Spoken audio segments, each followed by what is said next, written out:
Hello there, students of economics, and welcome to this teaching module titled Indian Economy 1950 to 1990.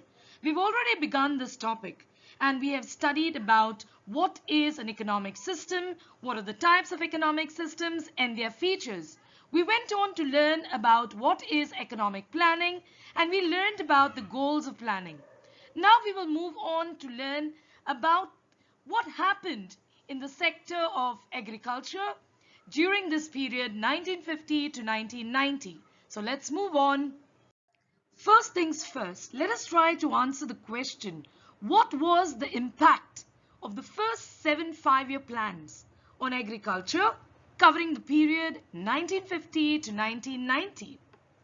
Well, the policy makers of independent India took the following measures in agriculture through planning. The first being land reforms. What are land reforms? Land reforms refer to change in the ownership of land holdings which were initiated to bring equity in agriculture. Why were land reforms needed? The low productivity of the agricultural sector at the time of independence forced India to import food from other countries. Thus, steps had to be taken to abolish intermediaries or middlemen and to make the tillers or the farmers the owners of the land. This would give incentives or motivation to the tillers to invest in making improvements provided sufficient capital was made available to them. Under the land reforms, fragmented land holdings were also consolidated. The second measure initiated through planning in agriculture was land ceiling. What is land ceiling? This means fixing the maximum size of land which could be owned by an individual. Now, land ceiling was intended to promote equity in the agricultural sector, to bring about equal distribution in land assets. In other words, to redistribute land in favor of the farmer. The motive behind this was to reduce the concentration of land ownership in a few hands. The ownership gave tenants the incentive to increase output, and this therefore contributed to growth in agriculture.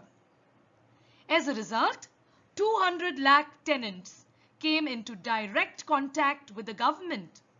In states like Kerala and West Bengal, the implementation was successful because these states had governments that were committed to the policy of land to the tiller.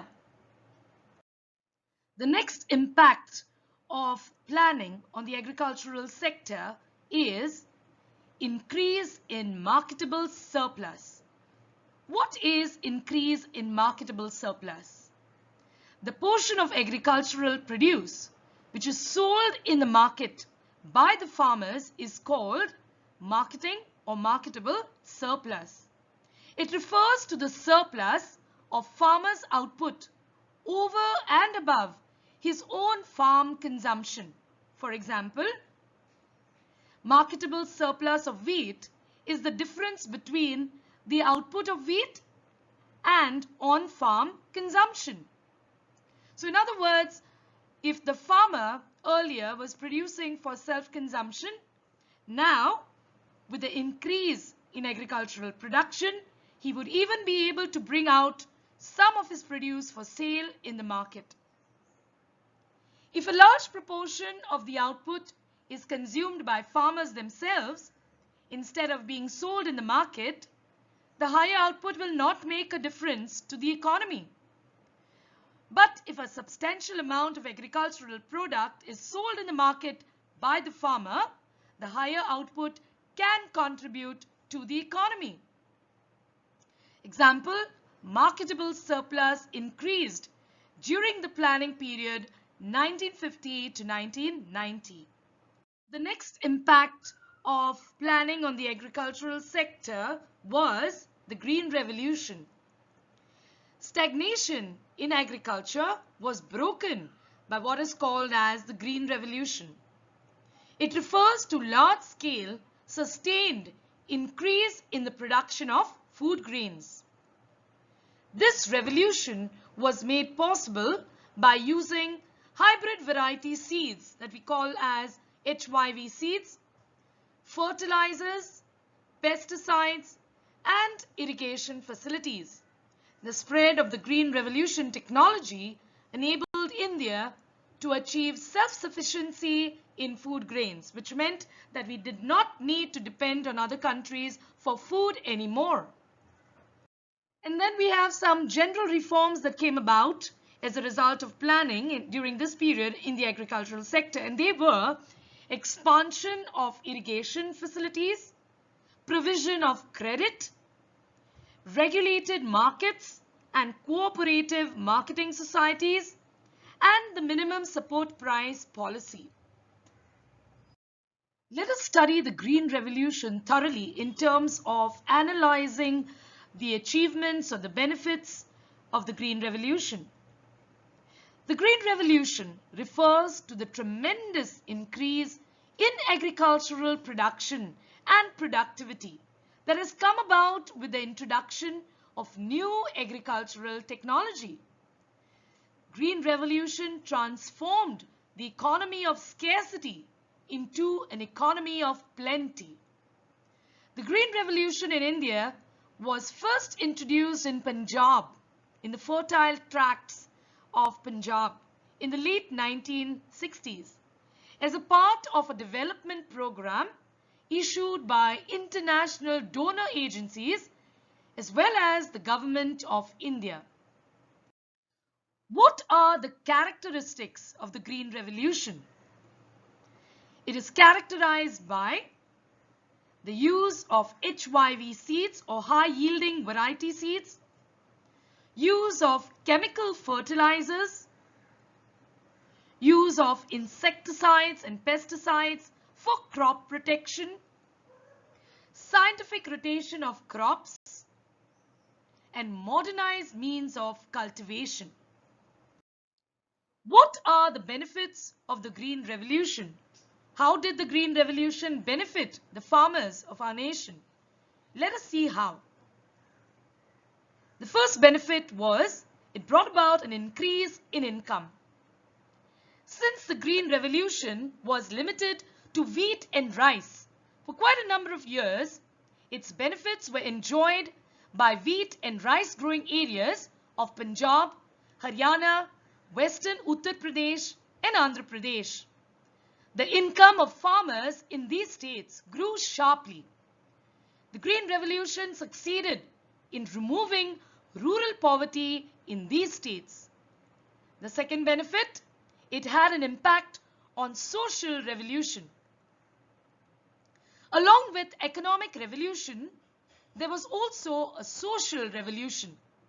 The old social beliefs and customs were destroyed, and people were willing to accept changes in technology, seeds, and fertilizers.